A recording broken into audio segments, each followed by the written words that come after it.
اللي باين قدامك ده زي كوباية ازاز شفافة، ده مش بلاستيك زي ما تفتكر اول مرة تشوفه. ده في الحقيقة كائن بحري اسمه سالب. السالب جسمه ليه فتحات من قدام ومن ورا، بياخد المية من قدام ويقبض جسمه ويطرد المية من ورا، وبكده بيتحرك لقدام بدافع المية. ودي طريقة حركة فعالة جدا لدرجة ان العلماء استلهموا منها تصميم روبوتات تحت المية.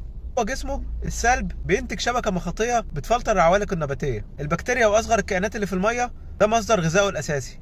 جسمه اغلبه مكون من مية وانسجة جيلاتينية، مش محتاج عضلات او دهون تقيلة عشان يثبت نفسه، وعشان كده شبه شفاف. الظريف كمان ان السلب عنده طريقة غريبة جدا في التكاثر.